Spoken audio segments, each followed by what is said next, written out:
मैत्रिणींनो, आज आपण कोळंबी मसाला करत आहोत। इथे मी कोळंबीचं जे वरचं साल असतं, कवच असतं, ते काढून आतला धागा काढून स्वच्छ 5-6 पाण्याने धुवून घेतलेली आहे आणि त्याला पाव चमचा हळद आणि पाव चमचा मीठ टाकून मॅरिनेट करून ठेवलेली आहे। ही जवळजवळ 1 वाटी कोळंबी आहे।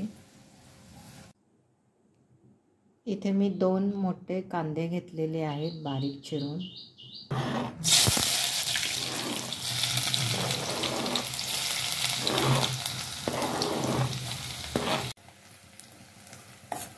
कांदा छान ट्रान्सपरंट होईपर्यंत आपल्याला भाजायचा आहे। कांदा छान पिंकिश झालेला आहे। आता त्याच्यात आपण मॅरिनेट केलेली कोळंबी घालून कोळंबी छानपैकी परतून घेऊया। मी या पद्धतीने कोळंबी मसाला करते, तुम्ही कशा पद्धतीने करता ते नक्की मला सांगा। आता कोळंबी आपण छानपैकी कांद्यात परतून घेऊया, जेणेकरून त्याचा एक वास असतो तो निघून जातो।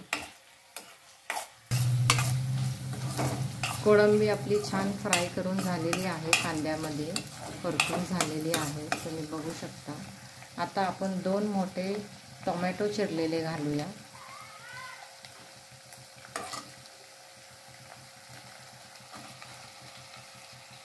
ते सुद्धा छान परतून घेऊया।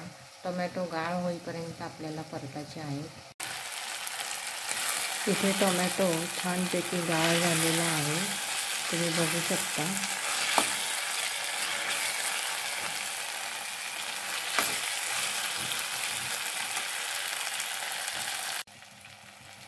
इथे तुम्ही आलं लसूणची पेस्ट पण टाकू शकता, मी टाकलेली नाही आहे।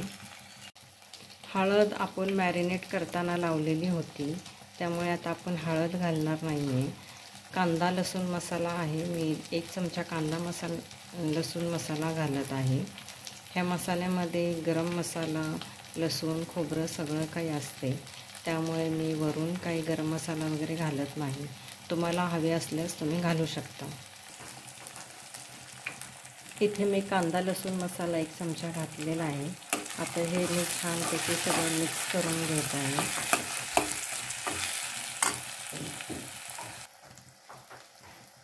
मसाला टाकून छानपैकी परतून घेतलेला आहे। आता ह्याच्यामध्ये मी 1 ग्लास पाणी घालत आहे।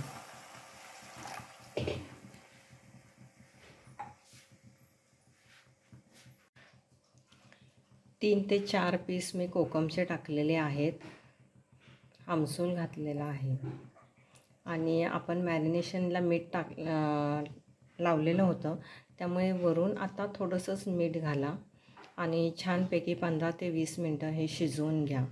आता तुमची कोळंबी किती मोठी आहे, किती साईजनुसार तुम्हाला शिजायला वेळ लागू शकतो। तर माझी मीडियम साईजची कोळंबी असल्यामुळे मी 15 ते 20 मिनटं शिजवून घेणार आहे। 15 ते 20 मिनटात ते शिजते आणि मोठी असेल तर जास्त वेळ आणखीन तुम्ही ठेवू शकता।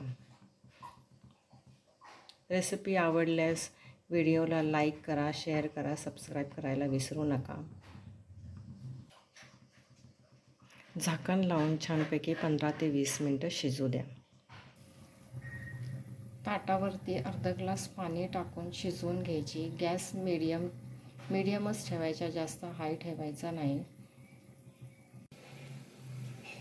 10 मिनटं झालेली आहेत आणि ताटावरचं पूर्ण पाणी आटून गेलेलं आहे।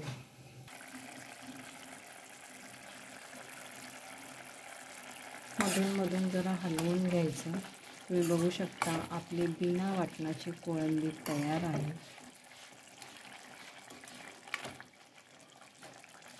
तुम्हाला जर वाटण करायला वेळ नसेल आणि तर या पद्धतीने तुम्ही कोळंबी रेसिपी करून बघा, नक्की छान टेस्टी होते।